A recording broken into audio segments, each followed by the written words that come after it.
Hi Bainbridge Island, I'm Blair King, Bainbridge Island City Manager. This is your city update for the week ending February the 11th. Vandalism, the destruction of public property, is disappointing and hurtful. A pirate statue at Fay Bainbridge Park was heavily damaged over the weekend and police are now investigating. The pirate statue was part of the pirate ship play structure at Fay Bainbridge Park. Vandals removed the arms, cracked the face, and stole the parrot. Campers reported hearing loud music and what sounded like teens in the playground area between 2 and 3 Saturday morning. Park District staff removed the statue since the damage was deemed too extensive to repair. The play structure was completed about 4 years ago. Park District staff says the statue was the crown jewel of a memorial donation that made the whole play structure possible. The donation was made by the family of Bradley Clark Hunter, a man whose plans to retire in Bainbridge were cut short by his death from the West Nile virus in the aftermath of Hurricane Harvey. The statue's value is estimated at $2,000, but to the kids that played in the park, it was priceless.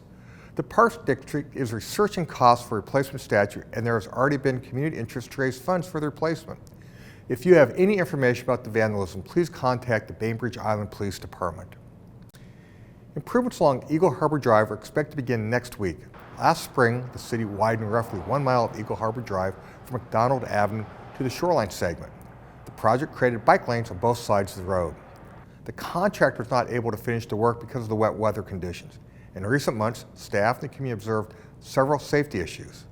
The city's contractor will now make drainage improvements, add mulch and gravel, and stripe lanes. Some of the work will depend upon the weather. Next week marks a milestone in our sustainable transportation planning efforts. The Council will begin a review of priorities and recommendations for our transportation infrastructure over the next 10 years. Staff worked with a task force during the last year and a half to develop more than 300 projects, more than 100 programs and policies. They identified gaps in our transportation system, mapped connections to destinations, reviewed traffic and bike volumes, and incorporated input from the community. The purpose of the Sustainable Transportation Plan is to reduce greenhouse gas emissions by creating transportation options that are safe, accessible, and connected. The Public Works Director explains how the plan will be used to develop our non-motorized infrastructure.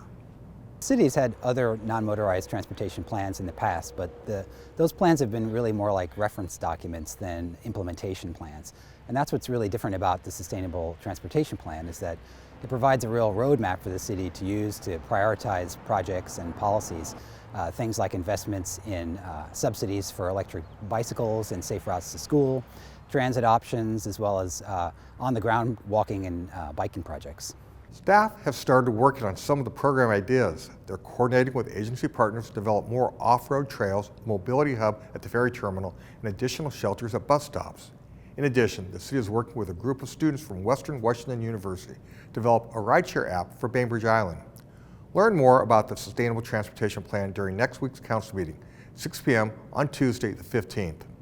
Expect long delays approaching the Agate Pass Bridge next week. Washington State Department of Transportation crews will begin annual bridge cleaning on Monday the 14th. The work is expected from 9 in the morning till 2 p.m. each day through Sunday, February the 20th. The delays are expected to last at least 30 minutes, so please add extra time if your community are considering postponing discretionary trips.